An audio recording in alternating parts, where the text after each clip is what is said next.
Greetings, true believers, and welcome to episode 58 of the Pull Is Podcast, a bi-weekly show about comics, pop culture, and faith. My name is Chris Poirier, and with me, as always, is Hector. How's it going, Hector? Yep, that good. Yep. Yeah. We're present. We're here. Some comics showed up in a long box, and we were forced to read them by choice. Yes, by choice. By choice. Yeah, man. We've got a show, so that means it's time, as they say. Do you know what time it is? We got comic sign? We've got comic sign! Better put the word out. Get ready for the nerd out. Better put specs on. Better bring next song. I cut handsome shit. We get to talk about Mephisto, so yep, it's Again. It's absolutely Mephisto. So today on the pull list, we're going to talk about Mephisto. Fine. But we're going to hit the latest news that you need to know, our must-pull recommendations from the past 2 weeks, our fave number ones, and so much more. This is the Pull List Podcast.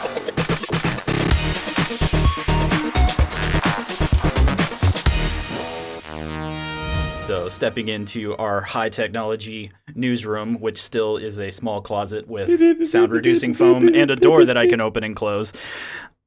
I don't have a lot of industry news in terms of things like distributors and comic book stores and stuff like that, which hopefully means post-Free Comic Book Day, a late Free Comic Book Day this year. That means things are kind of stabilizing again in terms of distribution and everything. Fingers crossed, hopefully, maybe. I haven't heard anybody complain in a minute.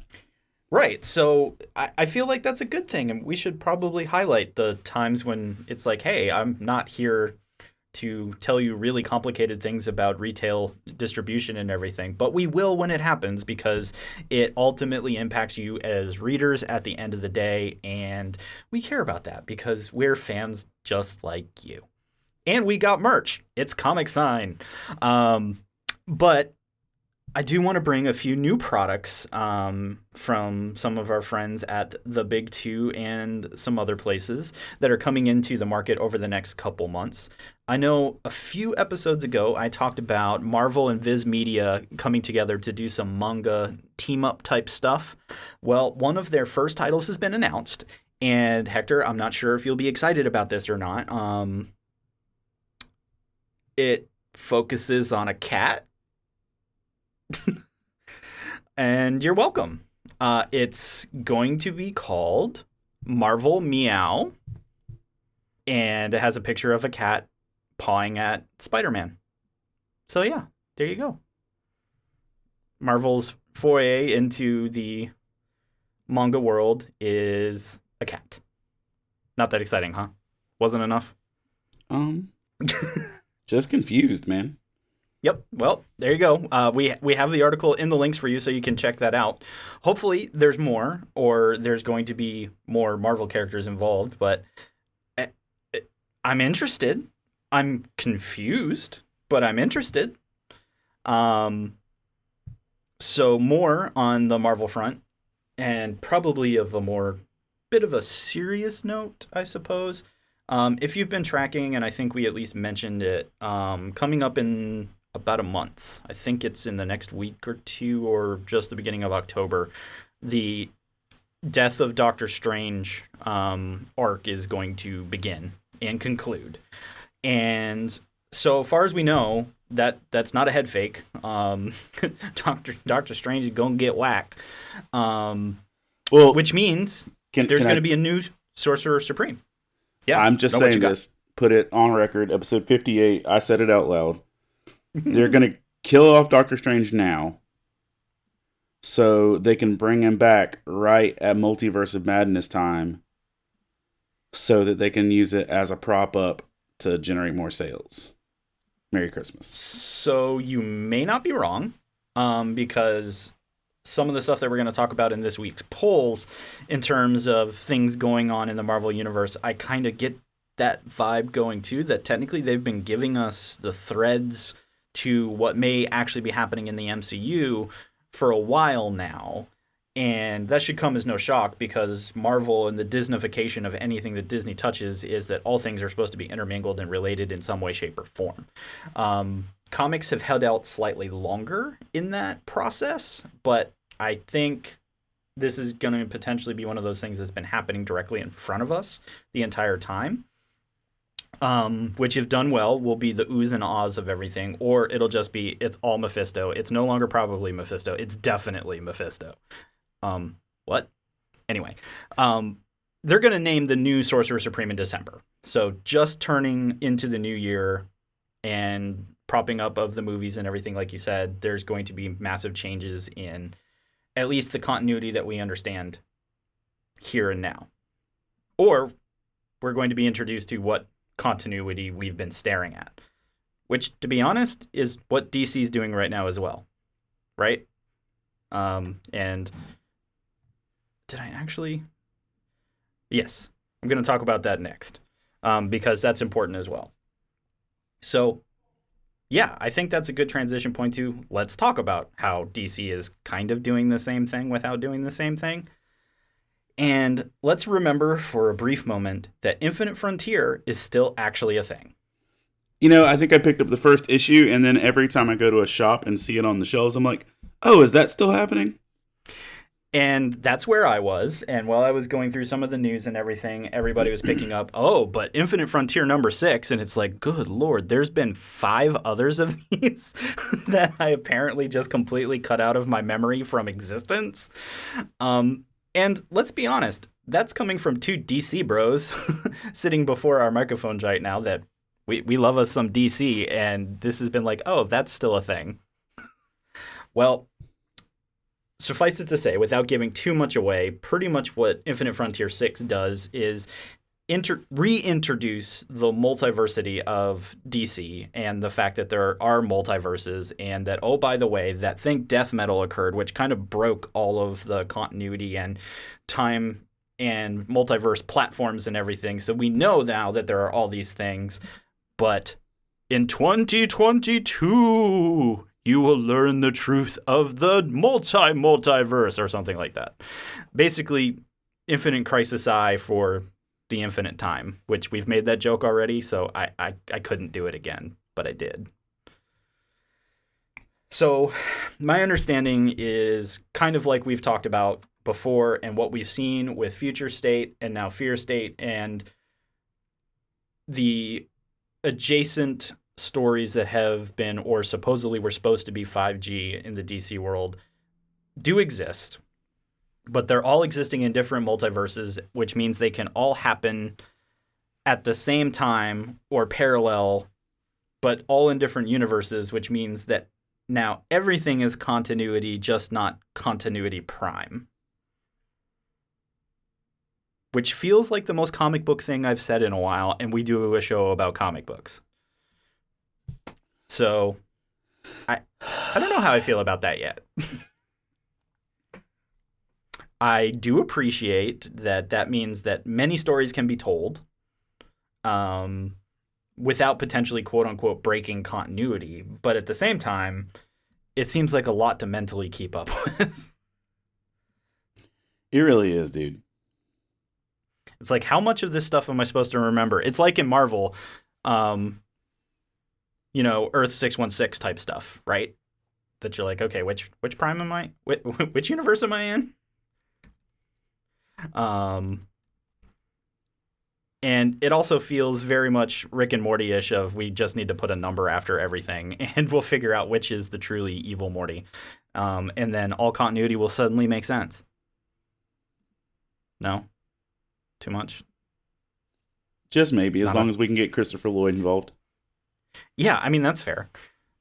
So finally, on kind of the new / interesting / what the heck is going on, you're a DC fan. You've been reading Suicide Squad, right?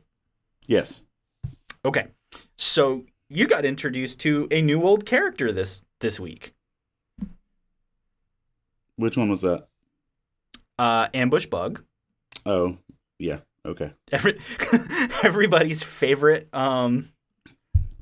little scamp of confusion and anarchy. If you're confused about what an ambush bug is, you should Google that. and you'll find a bunch of comics from Once Upon a Time about this character. And a lot of younger folks probably are confused as all get out, unless they're very deep into the DC fandom. Because this was kind of the era when both DC and Marvel were like, here's a really off-the-wall, non-human character that seems kind of out of place. Not sure. I didn't personally get to read Suicide Squad this week, so I don't know. I just looked at the cover and went, huh, Ambush Bug's going to be in Suicide Squad. I don't want to spoil anything on that note. Just to put it in a context, before you get to that issue, you need to read the annual. Okay. That's helpful. Because the annual comes right before the issue. But the fact of the matter is, Bug is not a real world thing in this context. So what you're saying is he's part of the continuity that's not continuity, that's part of a multiverse. He's in a VR system. Oh, that's even better. So it's fake reality inside of a continuity that might not be prime continuity, but it is in a multiverse with a multiverse that has VR. He's an ambush bug that's actually a bug in a computer program. Oh, that's even better. And he's straight up telling them, "You're all in a comic book," and it's a thing. And he holds his hand out, and he has a red pill and a blue pill.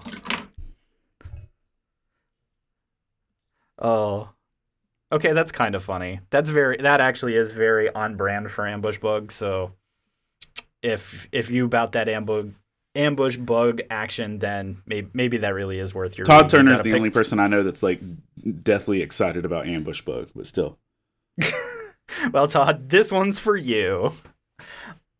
And honestly, in many ways, that it's good and it's bad.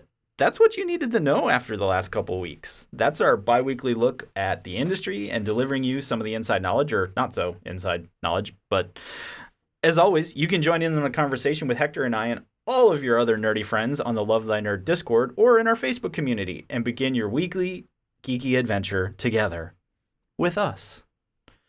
Tell us what you liked, what you hated, or possibly even what we missed, because we probably missed a few things, because sometimes the news does just kind of fly by. But we've got our very own comics channel on the Discord, and you can find links and all that cool stuff in the notes, so come join us, tell us what you think. What's up, nerd? You digging this podcast? Well, the audio enjoyment doesn't end there. Visit ltnonair.com and make LTN Radio your new go-to for the best Christian rock, rap, pop, and indie, as well as our exclusive LTN shows and podcasts, some of which air on the station before they're available anywhere else. Visit ltnonair.com to listen now and find the link to our app. Now back to the show. It's time to dive into that long box, Hector, and talk about what things did rise to the level of us talking about it this week so that people know what might be interesting that they're not reading, or getting confirmation that they've made some good pulls. So what you got? First off, and I think this one might be out of the 2-week radius, but it's, catching up to my stuff. Oh, by the way, I'd like to just say this for the record. I caught up on my entire backlog. How does that feel? Tell us how that feels. It feels refreshing. This is the first time since May I have read all the comics that I'm going to read that I own. Now, that being said, there's a stack of comics I've purchased that when I look at them, I'm just like, no. I'm just never going to read them. It's not like a lot. It's maybe 12 total.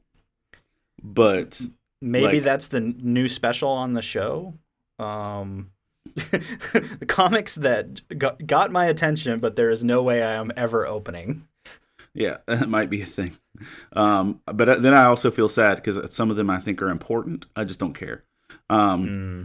So that's a thing.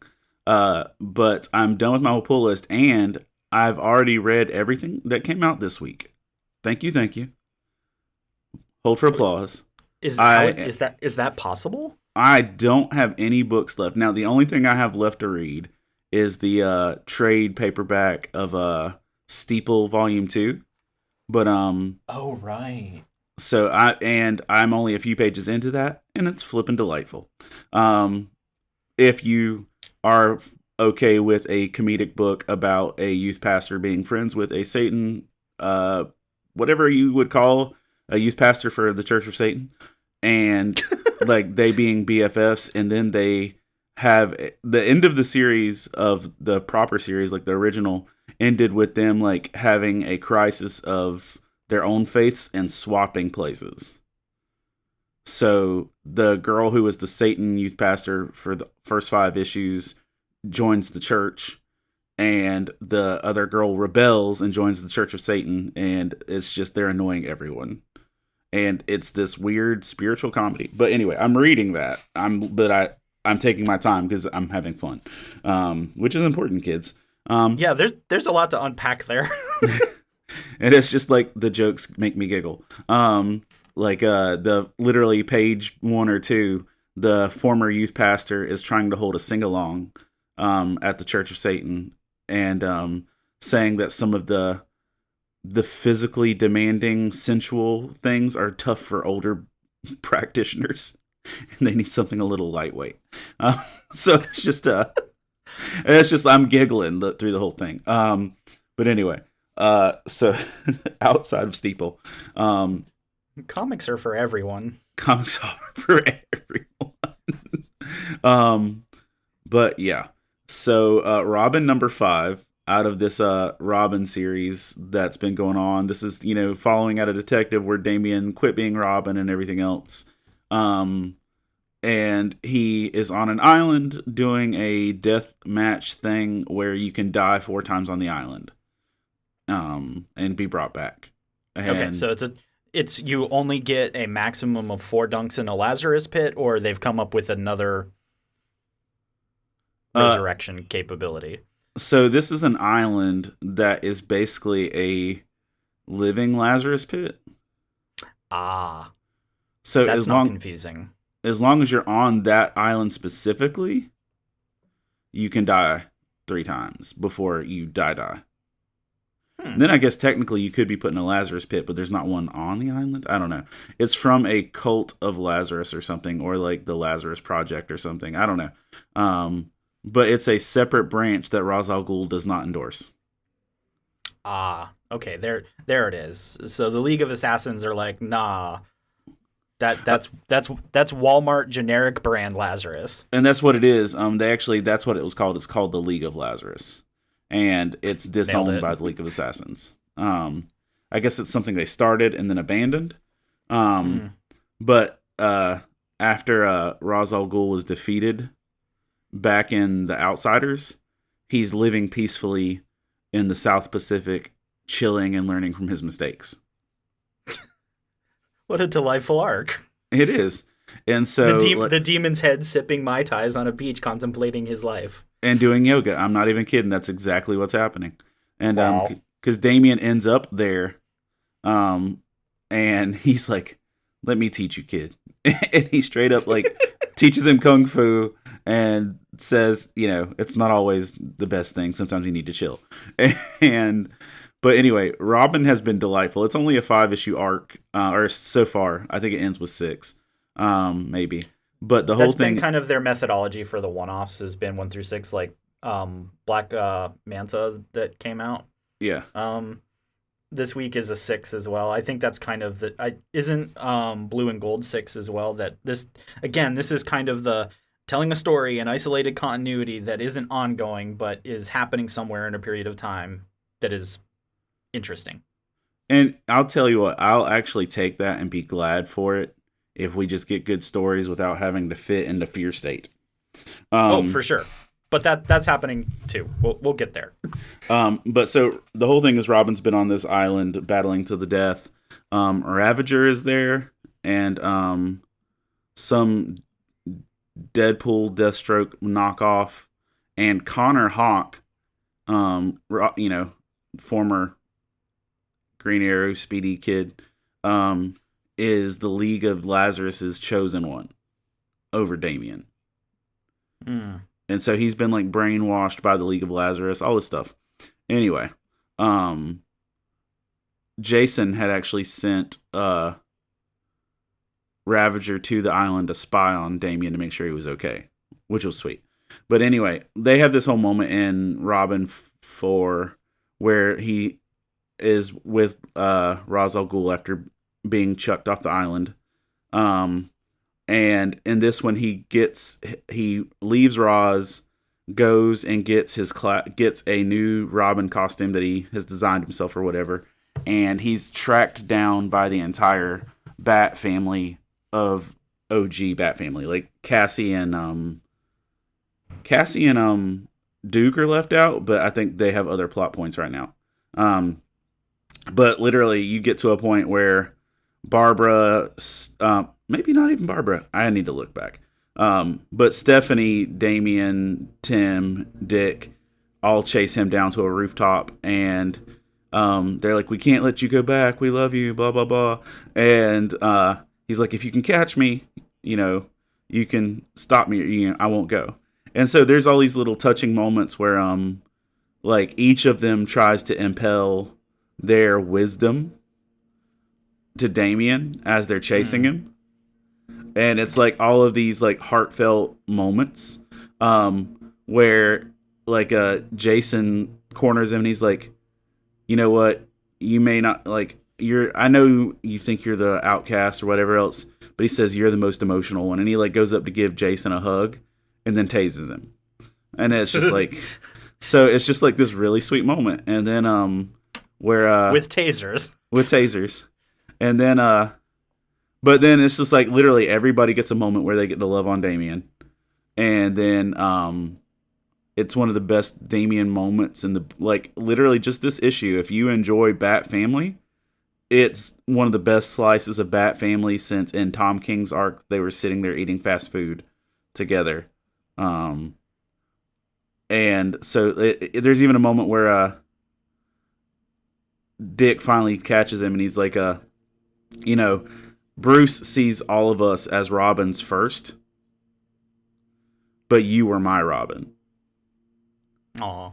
And it's genuinely sweet. So just if you are a fan of the Bat Family, Robin number 5 is a good standalone issue, and it reintroduces him to, I'm now calling myself Robin again. So, because he wasn't before. Right. So that's the thing. Robin number 5. Jumping over to the Me You Love in the Dark, number 2. Again, it's a woman on the verge of a mental collapse, renting a spooky old house to paint and find her muse. And she's developing an ongoing relationship with a very ominous, haunting force. And I will say that this book is equal parts gorgeous and beautiful and equal parts creepy. Like, genuinely creepy. Not scary, but creepy. And like, you finally get a very shadowed image of this creature in one panel, because like most of the panels it's just off-screen word bubbles. And then at one point he's like the creature, in which I'm assigning it a male term at this point. At one point the creature's like, "Can I get you some coffee?" And she's like, "You don't have to do that." He's like, "But I need to turn out the lights." So there's one lit candle and you're seeing like a shadowy visage pour her some coffee. And it's just like weird. It totally feels like a Guillermo del Toro thing. Like 100%. Like 100%. If this is ever a movie adaptation and he doesn't make it, I call shenanigans. So there's that. And then there's the Nice House on the Lake, number 4. Yeah, putting those two side by side just feels creepy in and of itself. Yeah. And are you okay? Are you okay? No, I've not been okay for years. That's fair. But Nice House Lake on Lake number 4 is continuing to ramp up to be like the most horrifying bananas story. And it comes to a point like when they were all put into this house, they they had a limited supply of food and everything and resources. Then all of a sudden, a box shows up on the doorstep with some basic groceries, and there's a notepad. And what they find is that whatever they write on this pad, it's on their doorstep the next morning. So if you want Michael Jordan's championship rings, they're on the doorstep the next morning. Not copies. Michael Jordan's championship rings. Because the world's burned. It's gone. Right. So it's like, it is what it is. Get what you want. And I'll say this, and trigger warnings, by the way, like, we're recording this during Suicide Prevention Week. Which ends on 9/11, which is its own thing. And this issue has a very heavy suicide theme. And either A, DC was being very intentional, dropping it during Suicide Prevention Week, but insensitive in their execution, or they didn't realize it and it's a horrible snafu. Because one of the main characters in the storyline spends a chunk of dialogue talking about why it's okay. Where most of the stuff you get on suicide and comics and stuff like that is like, here's all the reasons why it's a bad choice. And here it's like, and I guess the circumstances are special with all that's going on. But in here it straight up is almost like a pep talk. Which honestly adds to the horror of it. And I don't not recommend the book because of this, because it plays out well storyline wise, but like, yeah, I was just like reading that this week, and that it released this week. It did release this week, right? I believe so. Yeah, I think it was a new book this week. So they literally, I'm pretty sure I saw it on the shelf this week. They dropped it during Suicide Prevention Week, and then it's very almost pro-suicide. So that's a weird life choice on DC's move, and I wouldn't be surprised if we see some like blowback with that.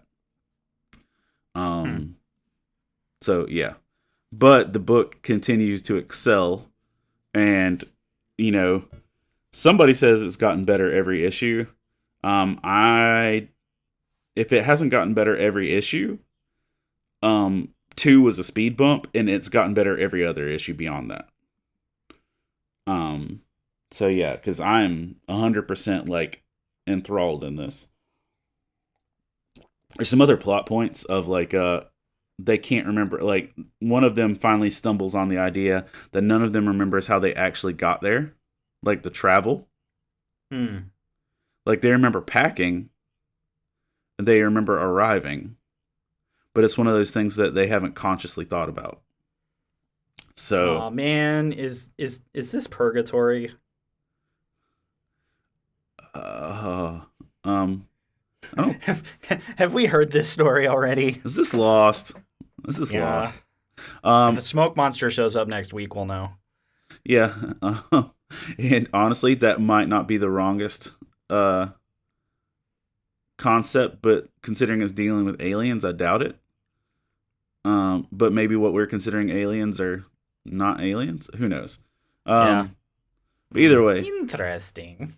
So it is absolutely interesting. And then my other pull for this week was which just dropped Tuesday or Wednesday, is My Hero Academia Volume 29. Now I know if you're old school and you're reading them like as single parts and like show and jump or something, that's its own thing. But I get the collected volumes. And dude, it's ramping up hard to an end.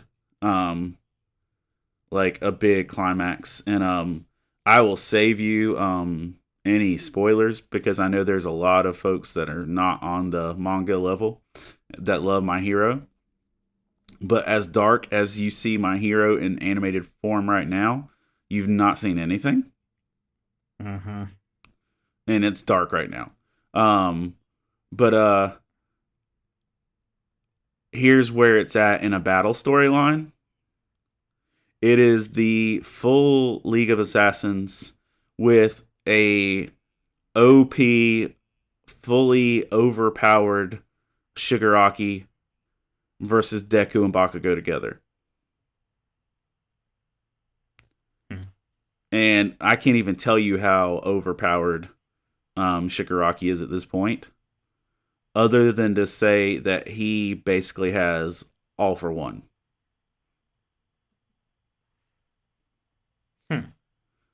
And he's got all for one, and the only thing he wants left that he's searching for is one for all. And he knows Deku has it, and that's a thing. Ooh. Yeah. And the cover, which by the way is one of the most heartwarming, warm fuzzy things if you're a My Hero fan.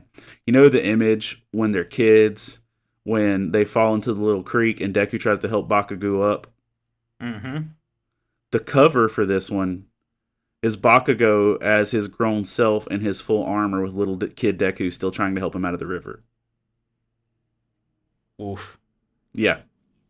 And that's right in the feels. Yeah, and and you can tell by his face it's this humbling thing of he realizes like there's a whole story arc in Bakugo's expression on the cover. But it's a big volume, it's a big cliffhanger, it's a game-changing story piece, and I got worried as I was flipping through the pages that it was the end. That's how gangster they're doing it. Like, I was worried I was going to flip 2 more pages and it was the end of the story. Well, we know based on some of the things that they've said that day's coming soon. Yeah, it is coming soon. So, and even just taking a look at where the show is currently, which about how many volumes behind would you say the show is? 4 or 5. Okay. And about how many volumes has a season usually gone through? Close to the same. Okay, so right, that means we're potentially 1 season to 2 seasons away from the end. But that realistically, where you're at on the animation, yeah, it could end this year. Like, ooh. How many episodes have been in this season? Because I've not watched lately. I just watched 107, and I think there were 2 more after, and I don't know how many are slated. Okay, well, and then fully realistically, you can expect another 10 episodes then probably. So okay. If that's part of this season or if that's another season. Yeah, I think that's the thing that's interesting is because I even commented, because I haven't caught up all the way for even where we are currently, but when the My Villain Academia arc started, I went, oh no. Because, like you mentioned, the vibe took a hard left turn. Yeah. And that's the thing. You've got the whole My Villain Academia arc into this. Okay. Yep. I'm tracking. So, like, that's the arc before the arc I'm on. So, for all of you that are fans, prepare your heart. Oof. So that's all my stuff. What you got? All right. 2 Marvel books. Shock. One of which is Daredevil 34. Not so shocking. Surprise. Surprise, it's Daredevil. And our march to the end/not end, as we talked about on the last episode. But Daredevil was sitting on top of his burning pile of trash inside prison because, something happened. Well, we got the answer to what the something was, like, pretty much immediately. We straight up did the comic book thing of, wow, that really didn't feel like Daredevil, and 2 panels into issue 34, it's like, and here's the reason. And you're like, oh, well, okay then. For slight spoiler, so, pause, etc., whatever. You find out that it's not really Daredevil of his own volition doing the thing, that he was being tasked by the FBI to figure out, why basically prisoners were dying and or disappearing, and they figured it was something in the system, but he's like, yeah, it turns out that the warden is like drugging everybody with this thing that basically makes them, break real bad and go kind of psycho. And that's what happened. Is Daredevil is like, cool, I got this thing and I started a riot and the world deserves to burn for pretty much everything. So yeah, this is me now. And that escalated quickly. And so you have that going on. He finds his way out of prison, which is problematic for a lot of reasons. But meanwhile, Elektra, as Daredevil, is just survived an attack from Bullseye, and Bullseye and the many, many clones of Bullseye are still out there doing their thing. So, clone conspiracy, Daredevil style. Sorry, not sorry. And so she goes out looking for Bullseye because she's like, yep, Bullseye gotta die. He's killing lots of people. This is a bad thing. Meanwhile, Typhoid Mary goes missing from the hospital, and Wilson is like, where's my new girlfriend, not girlfriend? I must save her. And we reach the most chaotic moment, I think, in all of the arc so far, where, big spoiler here, we find Typhoid Mary wearing Elektra's Daredevil costume in the same spot as Elektra looking for Bullseye, and they're like, well, I guess Bullseye's gotta die, and the enemy of my enemy is my friend thing? Did I do that right? Yeah, and they actually look really cool together, by the way. Yeah, no, and it was a really neat splash page of that and everything. It's just like, yeah, I guess Zdarsky wasn't kidding that they're kind of turning this to 11, and broke the knob off heading in that direction. Because we now have 35 and 36 to wrap up what's going on, and I'm not sure this particular issue actually moved us from point A to point B very far in the narrative. It explained a lot of stuff we needed explained, but I was like, I feel like that was like a 5 to 10 minute moment of time that had a lot of different things going on, but it still remains, I think, one of the better, more intricate stories that Marvel's telling right now. And giving us a lot of characters out of Legacy that we know, some new characters that are interesting. Like, Cole still is an interesting character as Daredevil's police, balancing it. I don't want to call him a villain. He was framed that way early, but they're not. They kind of get that they're trying to accomplish the same thing through different means. And that kind of comes out in the conversation as well. So Daredevil just continues to be really good. And I'm kind of disappointed that it, quote unquote, may be ending in 2, but it's still that big old question mark because Chip Zdarsky's like, is it though? And I hope he's not wrong. I hope that does lead into something that's kind of big and more interesting and all that good stuff. So Daredevil 34, still great. You should be reading it. Next, and the stained glass Bullseye cover is quite nice. Oh, is glorious. It was quite good. It made me want to buy it just off from that. But I was going to buy it anyway. So my next Marvel book I have to talk about simply because of what happened and everything. So you've been following us and our conversation of Amazing Spider-Man. Read it, don't read it, read it, don't read it. Where we started, all the way back with Sin Eater, where Hector talked me into finally jumping on. and it held for a while. That arc is actually still playing out. And it was a little confusing that that's what was still going on, but Amazing Spider-Man does tend to tell very long narrative stories, but then gets distracted in middle with filler stuff that you're like, what just happened? Why did this happen? And now it's gone. But Amazing Spider-Man 73, we're finally starting to see some of the culmination of Sin Eater, Kindred, the entire Osborn family, and stuff that's going on in Peter's life in general. And I'm going to give the spoiler warning again here because I'm going to do you the favor that literally every other pop culture website completely disregarded this week. Where we knew at the end of issue 72 that Kindred actually was revealing themselves, and the implication was that it wasn't actually Osborn after all, that it was in fact somebody else. And so very early in this book, we finally get the reveal of who Kindred, quote unquote, supposedly truly is. And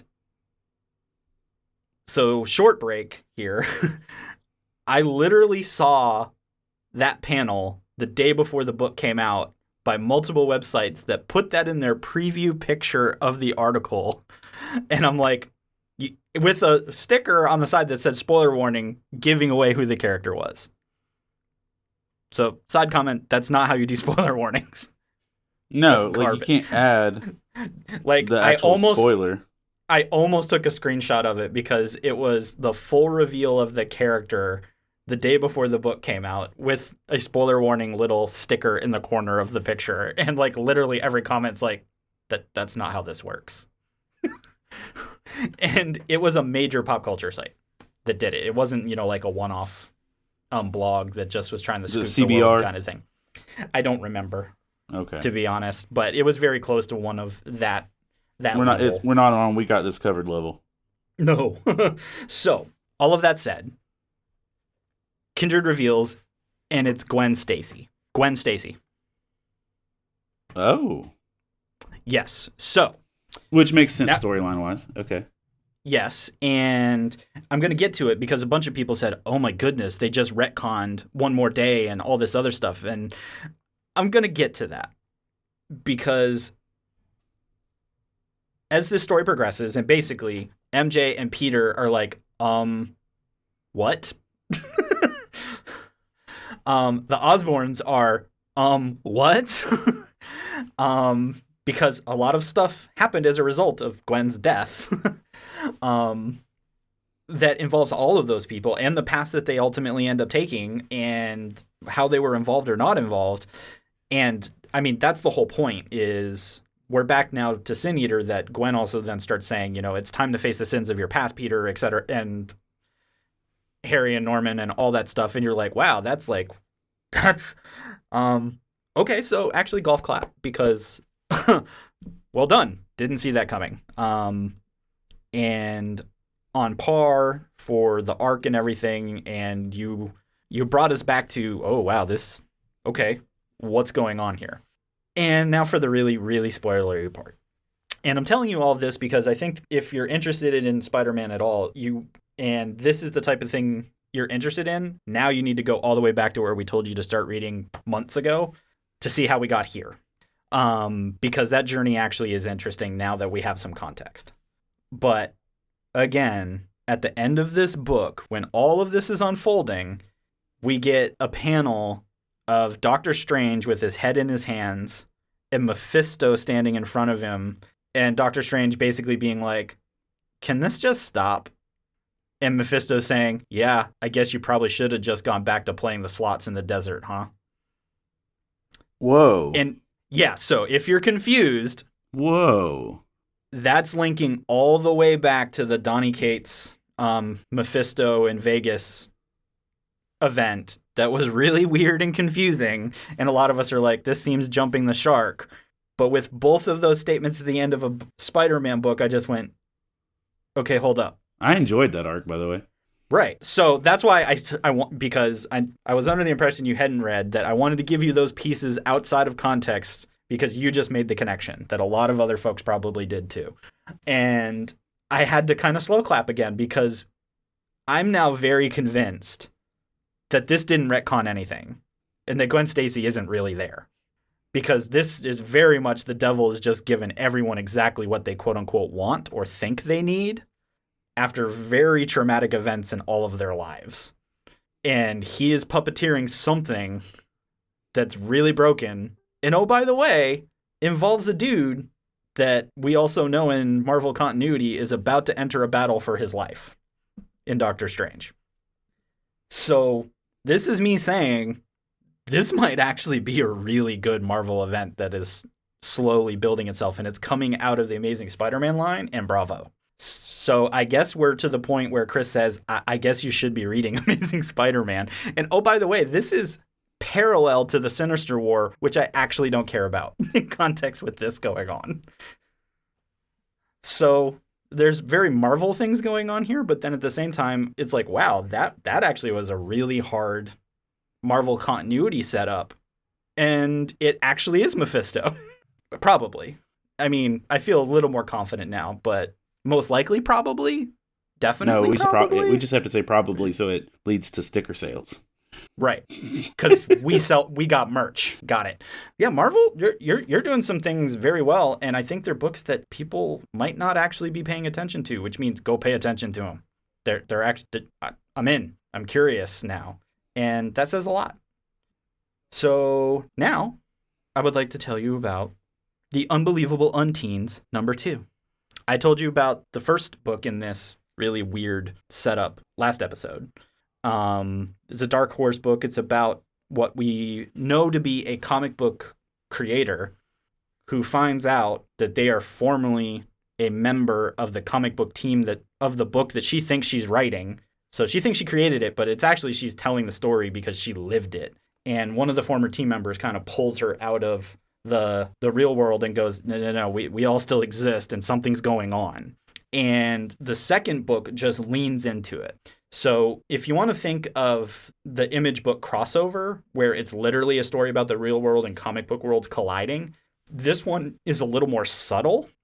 Insofar as that it is a person who actually lived this life that then created a comic book. But what's cool is the medium of the storytelling now in the issues, and I think this is going to stay true going forward because they did it a few times in this book, is like the first 6 pages you could clearly see are comic pages laid on comic pages. So you can tell that you're reading the book that she wrote, retelling a story, and then there are moments where the page tears and the art changes slightly, and it's the real world.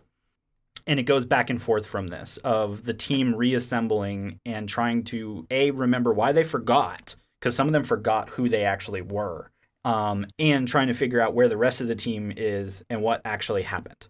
So it's equal parts kind of creepy as these people start to realize their previous existence, but also really neat in the graphic storytelling of there's literally this vibe where you can see, oh, this is the book that this creator clearly created, and then this is where reality overlaps. And they do that through images of like pages tearing. And I'm like, that's kind of cool. And I think I'm in for the rest of the journey as a result, because it appears that a very traumatic event occurred that kind of led to this amnesia. And they're all slowly unpacking that.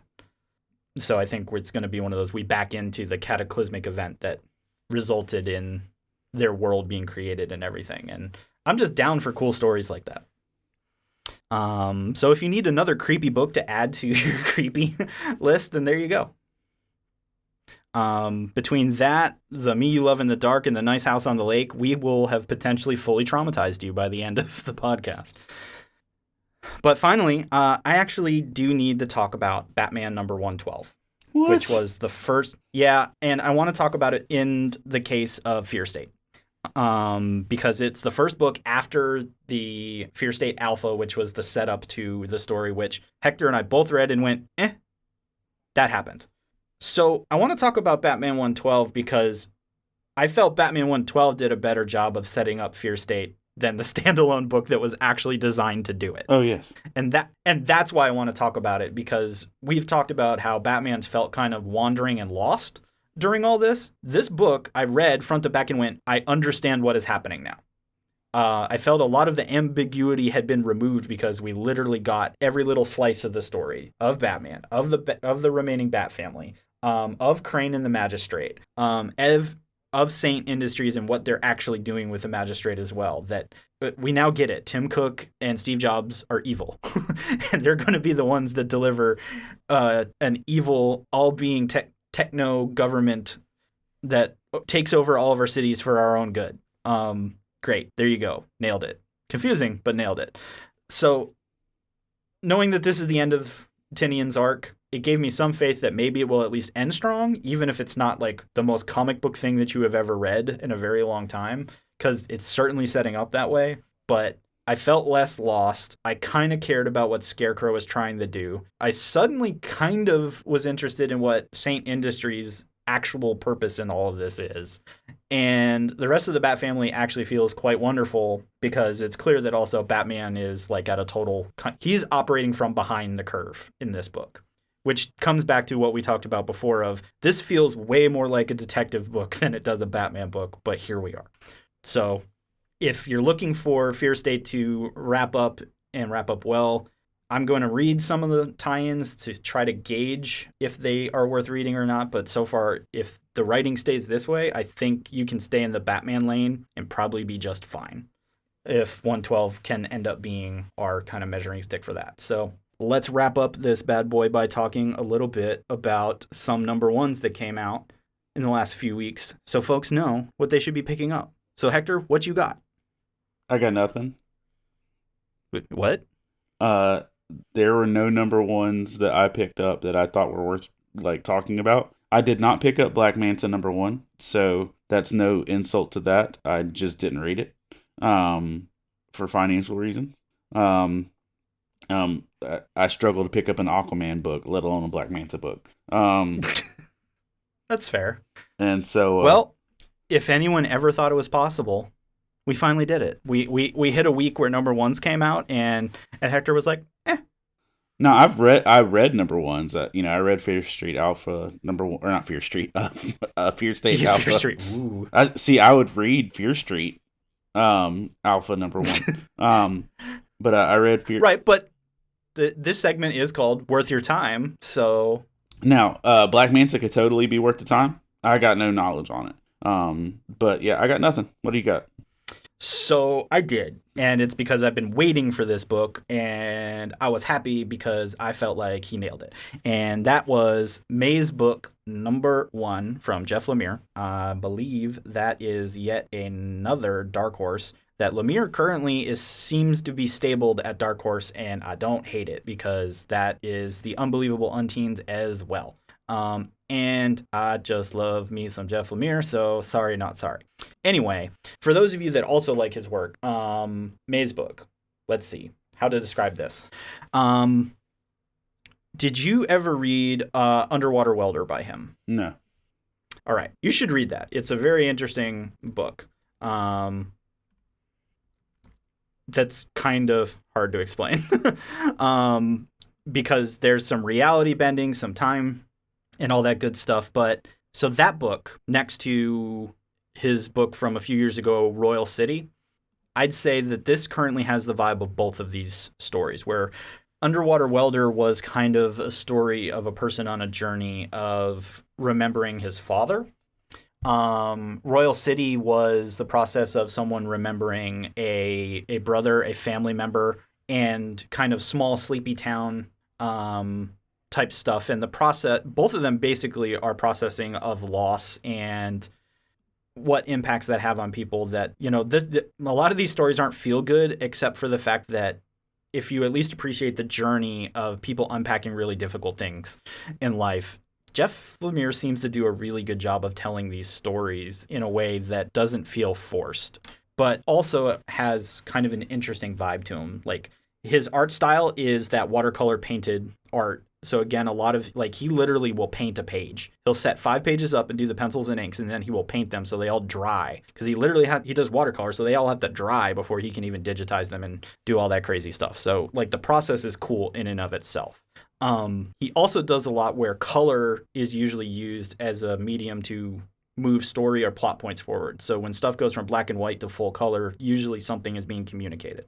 And so for May's book, it's a father that has lost a daughter at a very young age, and he provides you a connective tissue point of his daughter took one of his sweaters and just always wore it, so it was always too big on her and that type of stuff, but the sweater is a sweater that's unraveling. And so part of the maze is, in the first book, he is having dreams, and this red strand of yarn keeps being present in all of his dreams. And he's kind of like, wait, what is this? Recognizes what it is. We literally watch him go to work, eat lunch, finish work, go home, take a shower, sleep, and repeat this process of trying to dream about his daughter. And the end of the first book is he's starting to pull this thread, right? And the phone keeps ringing. It says unknown caller. He keeps ignoring it because he's like, telemarketers are dumb. But he finally answers it, and the voice just says, find me in the center. I need you to find me, Daddy. And that's the setup of what's happening. And like, my heart's already not ready, knowing what types of stories he's told doing this before. So if you're into something that makes you think, but also gives you a rather raw glimpse at human emotion, I feel that Lemire does a really good job of doing that and doing it fair, but also doing really neat things with art to pull you from point A to point B. So I'm recommending May's book because I think it's going, just based on this and knowing some of his previous works that have similar vibes, I don't think there's going to be a disappointment in that. So there's a number one maybe you should go check out. Or maybe it's not your thing, because it is kind of specific in how that book's going to make you feel. And so I get that. Okay. So that's what I got, bro. And I think that's going to do it for us here at the Polis Podcast. Episode 58 is in the books and now in your ears. Hector and I want to thank you for choosing us as your primary comic book knowledge factory on a near weekly basis. So don't leave us hanging. Rate and review the show on your podcasting app of choice. We're on iTunes, Spotify, Stitcher Radio, and so many more. So truly, thank you for listening. And remember, kids, I'm gonna take more more comics. 7 continents, the game of risk.